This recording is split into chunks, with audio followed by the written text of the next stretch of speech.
تبلیغ کی محنت مٹ گئی تو کچھ باقی ہاتھ میں نہیں رہا، کچھ ہاتھ میں نہیں رہے گا، صرف تبلیغ پہ آ کے نزلہ گردا جی ہم نے تبلیغ چھوڑ دی، کیوں؟ تبلیغ والے ایسے ہیں کیا کرنی تبلیغ؟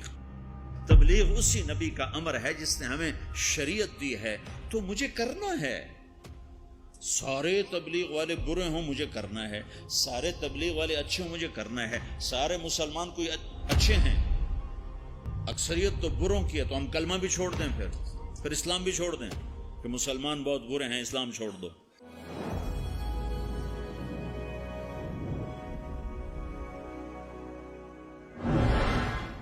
اور دوسری چیز جو میرے نبی کی زندگی میں وہ دعوت الی اللہ ہے، وہ یہ تبلیغ ہے، یہ تبلیغ ہے جو میرے نبی نے آخری حج میں آپ نے 9 تاریخ کو میدان عرفات میں فرمایا، نظر اللہ امرأ سمع مقالتی فوعاها ثم اداها كما سمعها فرب مبلغ اوعى من سامع۔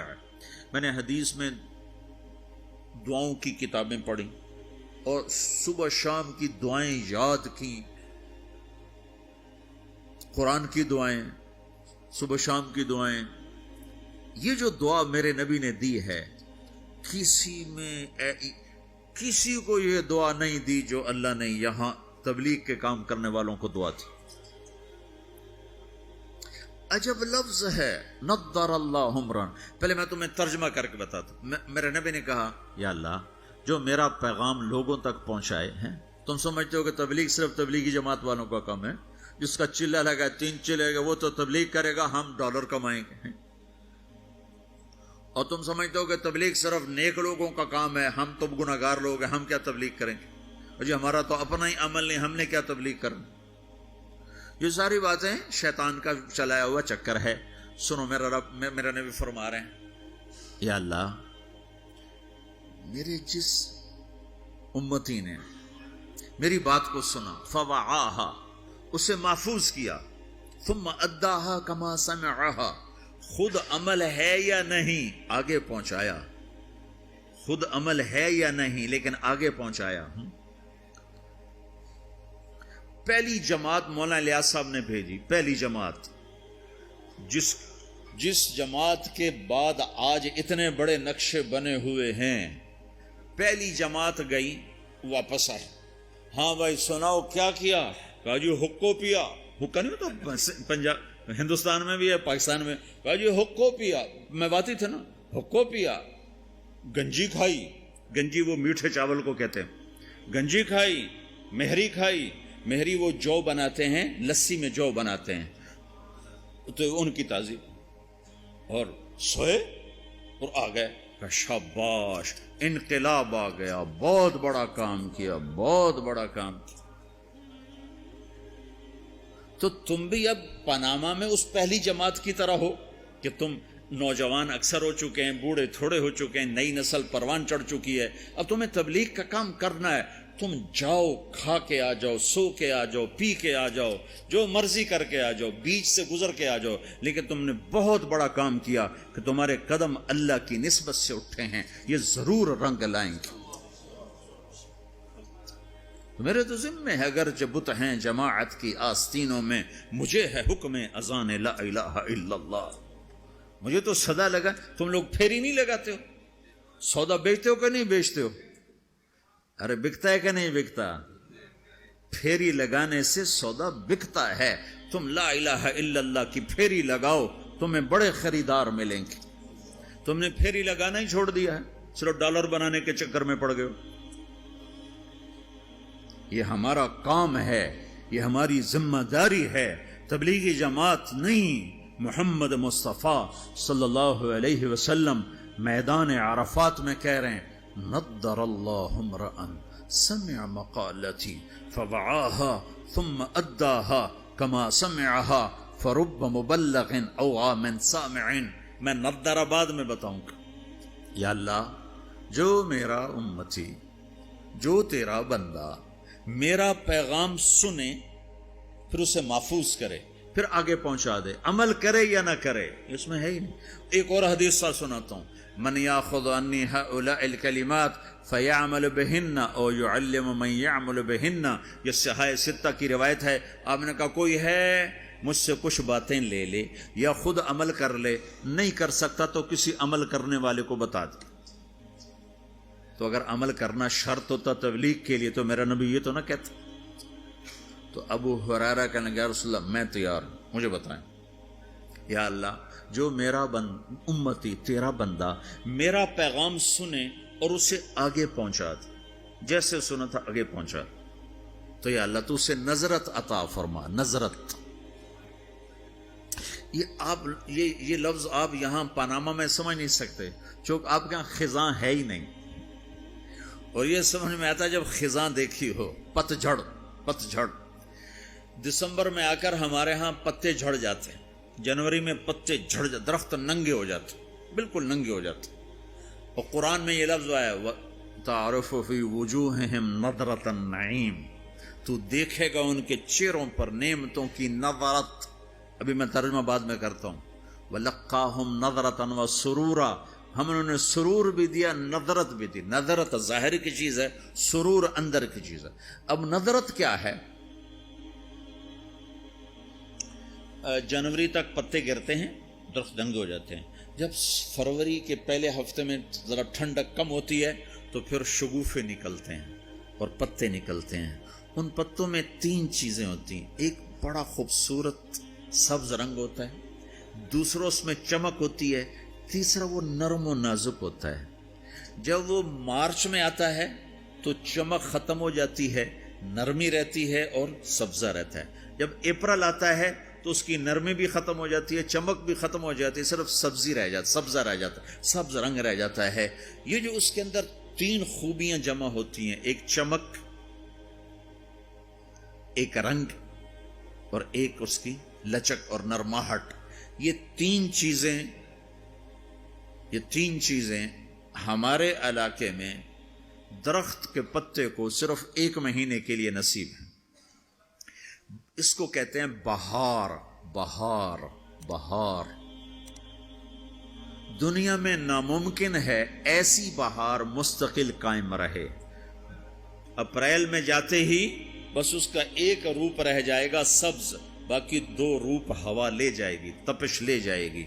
یہ دنیا میں نہیں ہو سکتا۔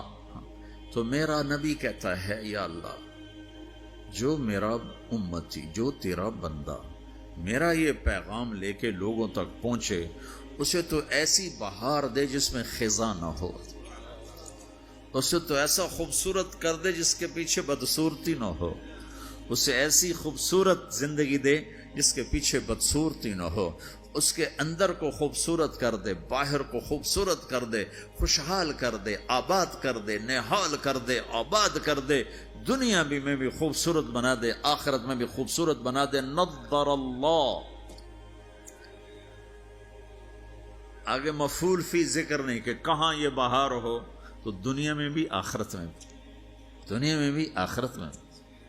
کہ یہ دعا کسی کو نہیں دی سوائے تبلیغ والوں، جو بھی تبلیغ کرے، میں کروں آپ کرو، جو کرے، یا اللہ جو میرا یہ کام کرے اس کی زندگی میں خزاں نہ آئے، اس کی زندگی میں بہار۔ کون سی بہار؟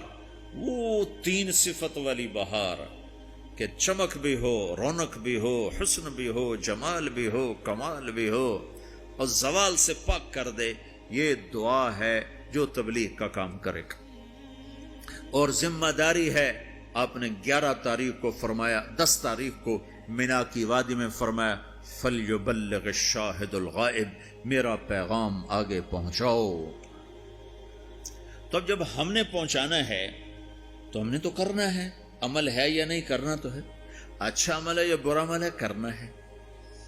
پھر دوسری بات یہ ہے، پتہ نہیں کس کی تو فعل اللہ تعالیٰ ہماری بھی بخشش کر دے، جنت میں لوگ جا رہے ہوں گے اور ادھر مجرم کھڑے ہوں گے، جہنم والے کھڑے ہوں گے، تو جنت میں لوگ جا رہے ہوں گے، تو جہنم کی صفوں میں سے ایک آدمی کہے گا بھائی صاحب، ایک جنت ہوگا، بھائی صاحب، تو کھڑا ہو جائے گا، آپ نے مجھے پہچانا؟ کہے گا نہیں۔ کہا میں نے دنیا میں آپ کو وضو کی ضرورت تھی تو میں نے آپ کو وضو کا پانی دیا تھا، یا یوں آتا ہے میں نے آپ کو پیاس تھی، میں نے آپ کو پانی پلایا تھا، یاد آیا؟ کہا ہاں یاد آیا۔ کہا دیکھو میری جہنم کا فیصلہ ہو گیا ہے، میری سفارش تو کر دو۔ تو وہ کہے گا یا اللہ یہ تیرے اس بندے نے میرے اوپر ایک احسان کیا ہے، مجھے یاد دلایا ہے، میرا جی نہیں چاہ رہا کہ میں اس کے بغیر جنت میں جاؤں، اللہ اس سے بھی میرے ساتھ کر دے، تو اللہ فرمائے گا چل تو لے جا، تیرے پیچھے اس کو بھی کر دیتا ہوں، ٹھیک ہے۔ میری ساری تبلیغ مردود ہوگی، شہرت لے گئی، واہ لے گئی، ممبر پہ بیٹھنے والا یہ نہیں کہہ سکتا کہ میں اللہ کے لیے کہہ رہا ہوں۔ میں تمہارے بارے میں قسم کھا سکتا ہوں کہ تم سب اللہ کو راضی کرنے کے لیے آئے بیٹھے ہو، میں اپنے بارے میں نہیں کہہ سکتا کہ میں اللہ کے لیے تم سے بات کر رہا ہوں۔ میں موت پہ مجھے پتہ چلے گا کہ یہ مردود تھا یا مقبول ہے، یہ شہرت کا افسانہ تھا یا دین کی محنت تھی، یہ موت پہ پتہ چلے گا، اس سے پہلے مجھے کچھ پتہ نہیں۔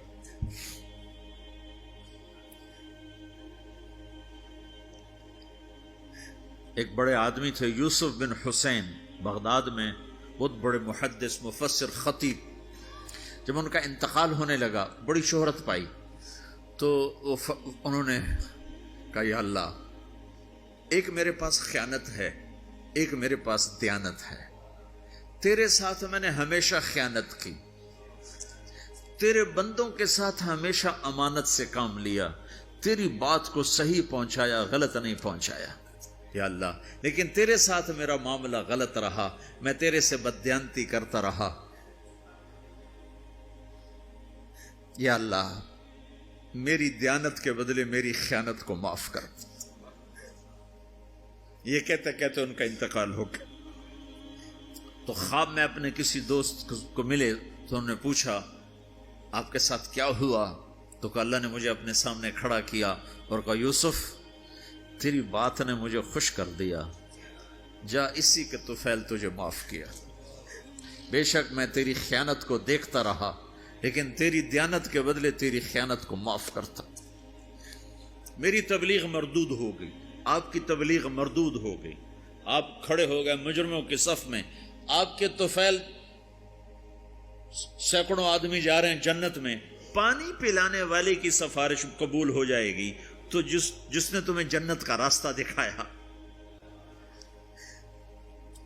اس کو بھی تو کچھ حق ہوگا کہ نہیں ہوگا؟ تو بھائیو تم بڑی دور رہتے ہو، تبلیغ کے کام کو کام بنا کے کرو، اور کرنے والے کو آسمان سے نہیں اتریں گے اور بے عیب نہیں آئیں گے، یہی عیب دار، یہ تم اکثر ماشاءاللہ نوجوان بیٹھے ہو، یہیں کے پیداوار بیٹھے ہو، اکثر تم میں اب جو انڈیا سے آئے وہ تھوڑے ہو چکے ہیں، یہاں کی نئی نسل پروان چڑھ چکی۔ تبلیغ کا کام کرو، تمہاری زندگی بنے گی، سنورے گی، تمہارے اپنی اگلی نسلیں وہ اللہ کے فضل سے ایمان اسلام پہ باقی رہیں گی۔ اگر تبلیغ کی محنت مٹ گئی تو کچھ باقی ہاتھ میں نہیں رہے، کچھ ہاتھ میں نہیں رہے گا، اور اسے اپنا کام سمجھ کے کرو۔ اگر میں غلط آدمی ہوں تو میری وجہ سے تم نماز چھوڑو گے؟ کہا جی باز میں نے تو نماز پڑھنا چھوڑ دی ہے۔ کیوں چھوڑ دی ہے؟ کہ وہ طارق جمیل کو دیکھا نمازی ہو کر وہ جھوٹ بولتا ہے تو میں نے نماز چھوڑ دی۔ کبھی کبھی دیکھا ایسا؟ جی میں نے تو حج کرنا چھوڑ دیا ہے۔ کیوں چھوڑ دیا ہے؟ کہ وہ حاجی صاحب حج کر کے بھی وہ ہیرا پھیری کرتا تو میں نے حج چھوڑ دیا۔ کبھی کوئی ایسا پاگل دیکھا ہے؟ صرف تبلیغ پہ آ کے نزلہ گرتا جی ہم نے تبلیغ چھوڑ دی۔ کیوں؟ تبلیغ والے ایسے ہیں تو کیا کرنی تبلیغ؟ اگر تو تبلیغ طارق جمیل کی ہے پھر تو مجھے تولو کہ اگر میں ٹھیک ہوں تو کرو، میں غلط ہوں تو چھوڑ دو۔ لیکن جب تبلیغ بھی اسی رب کا حکم ہے جس نے نماز کا حکم دیا، تبلیغ اسی رب کا حکم ہے جس نے روزے کا حکم دیا، تبلیغ اسی نبی کا امر ہے جس نے ہمیں شریعت دی ہے، تو مجھے کرنا ہے۔ سارے تبلیغ والے برے ہوں مجھے کرنا ہے، سارے تبلیغ والے اچھے ہوں مجھے کرنا ہے، سارے مسلمان کوئی اچھے ہیں، اکثریت تو بروں کی ہے، تو ہم کلمہ بھی چھوڑ دیں، پھر اسلام بھی چھوڑ دیں کہ مسلمان بہت برے ہیں اسلام چھوڑ دو۔ میں مطلب یہ دعویٰ تو نہیں کرتا ہوں، ہدایت اللہ کے ہاتھ میں ہے۔ جتنے بیرون ملک گئے مسلمان، اگر ان کے اخلاق ہوتے میرے نبی والے تو اسلام یوں پھیلتا جیسے صبح صادق کی روشنی پھیلتا۔ تو ہماری بد اخلاقی نے ہمیں تباہ کر دی. تو کسی کی برائی سے حکم تھوڑے چھوڑا جاتا ہے. میرے برے ہونے سے تم مدرسے پڑھنا چھوڑ دو گے, علم چھوڑ دو گے. مولوی بڑے خراب ہوتے ہیں, علم ہی چھوڑو. نمازی بڑے خراب ہیں, داڑھی والے دیکھو داڑھی رکھ کے جھوٹ بول, لہذا داڑھی منڈا دو. تو اب تو تم نے دو گناہ کر دی, ایک جھوٹ بولنے کا, ایک داڑھی منڈانے کا. چونکہ جھوٹ بولنے کا تعلق داڑھی سے نہیں ہے, جھوٹ بولنے کا تعلق شریعت سے ہے. شریعت میں جھوٹ بولنا حرام ہے. تو بھائیو, تبلیغ کا کام ہر مسلمان کے اسی طرح ذمہ ہے جیسے نماز ذمہ ہے, روزہ ذمہ ہے, حج ذمہ ہے, زکوٰۃ ذمہ ہے, ایسی تبلیغ بھی ذمہ ہے کہ اپنے دین کو بھی باقی رکھو, اپنے دین کو بھی کی حفاظت کرو اور اوروں تک بھی پہنچو. پتہ نہیں کتنے لوگ تمہاری وجہ سے ہدایت پہ آ جائیں گے. ایک دفعہ جنید جمشید میرے سامنے بیٹھا اور اتنا رویا کہ اس کی ساری یہ داڑھی نا تر ہوگی, اس کے منہ سے تھوک نکل یہ ساری داڑھی گندی ہوگی اور آنسو بہ اور کبھی ایسے گرے کبھی ایسے گرے. میرے سامنے بیٹھا, کبھی یوں گرے اور کہے مولوی صاحب میں تیرا احسان نہیں اتار سکتا, تمہیں نہیں خبر تم نے مجھے کہاں سے نکالا, میں تیرا احسان نہیں اتار سکتا, میں تیرا احسان نہیں اتار سکتا, میں تیرا احسان نہیں اتار سکتا, تمہیں نہیں خبر تم نے مجھے کہاں سے نکالا. اور روتے ادھر گرے, مجھے کیا خبر وہ کیا کرتا تھا. تو ایسے کتنے ہیں جن کہ ہمارے چند بول اس کو اس گندگی سے نکال سکتے. تو بھائیو, اس تبلیغ کے کام کو اپنا کام بنا کے کرو. اس کو کسی کے ساتھ مت جوڑو کہ وہ برا ہے تبلیغ چھوڑ دو, وہ اچھا ہے تبلیغ کرو. یہ صرف علماء کریں, ہم نہیں کریں گے, سب نے کرنا. اس وقت اللہ کی غیبی مدد تبلیغ کے ساتھ اور اللہ کا ہدایت کا نظام تبلیغ کے ساتھ چل رہا ہے. باقی جتنی دین کی محنتیں محدود ہیں, بڑھ نہیں سکتی. میں خود 10 مدرسے چلاتا ہوں لیکن محدود ہیں. 1000 سے اوپر میں لڑکے نہیں داخل کر سکتا. میرے پاس 1000 کی گنجائش, اس سے زیادہ کی نہیں. میں کہتا بھائی جاؤ کسی اور مدرسے میں جاؤ, میرے پاس گنجائش کوئی نہیں ہے. تبلیغ ایک ایسی محنت ہے جس کا کوئی کنارہ ہی کوئی نہیں. بحر نا کنار ہے, نہ گہرائی کا پتہ ہے, نہ لمبائی کا پتہ ہے, نہ چوڑائی کا پتہ ہے. چوروں کے پاس بھی جاؤ, ڈاکوؤں کے پاس بھی جاؤ, زانیوں کے پاس بھی جاؤ, شرابیوں کے پاس بھی جاؤ. ہمارے علاقے میں ایک وہ طوائفوں کا اڈا ہے, وہاں پہنچا. طوائفوں کو جمع کیا, انہوں نے میں نے بیان کیا تو اس میں کوئی 10-12 لڑکیوں نے توبہ کی جو ناچنے کے لیے دبئی آتی تھی. اگلے دن ایک لڑکی تو اڈا چھوڑ کے بھاگ گئی اور اپنے رشتہ داروں کے پاس چلی گئی کہ مجھے پناہ دو, میں اس گندے کام سے توبہ کر چکی. 3 دن کے بعد ایک لڑکی میرے گھر پہنچ گئی, میرے گھر, فوزیہ اس کا نام. کہ مولانا میری جان بچاؤ, میرے بھائیوں نے مار کے مجھے میرا سر پھاڑ دیا ہے, وہ کہتے ہیں تمہیں یہی کام کرنا ہے, ہمیں روٹی کما کے دو. اور میں نے ان سے کہا ہے میرے ٹکڑے کر دو, میں یہ گندا کام نہیں کروں.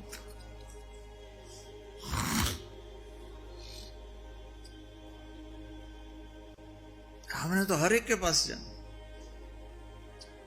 پتہ نہیں کون کس وقت ہدایت پر آج. تو بھائیو, میری آج کی اس مجلس کا خلاصہ 2 باتیں ہیں. ایک یہ کہ دین اپنے اندر لاؤ, دوسری ہے دین کو لوگوں تک پہنچاؤ. اور دین کی بنیاد ہے اللہ سے تعلق, اللہ کے حبیب کی شریعت, اور آپ کی شریعت میں 2 چیزیں ہیں, ایک عبادت, ایک اخلاق. اس سے آپ کی زندگی مکمل ہوگی, آپ ایک خوشبودار ہوگے. اس کو لے کر پھرو. تو نیت کرتے ہو سارے بھائی؟ 4 مہینے, جن کے 4 مہینے نہیں لگے وہ آج نیت کر لو 4 مہینے لگانے کی, ٹھیک ہے نا؟ جب تمہیں اللہ اس کی توفیق دے 4 مہینے کی, سارے بھائی نیت کر لو. کرتے ہو نا بھائی سارے بھائی؟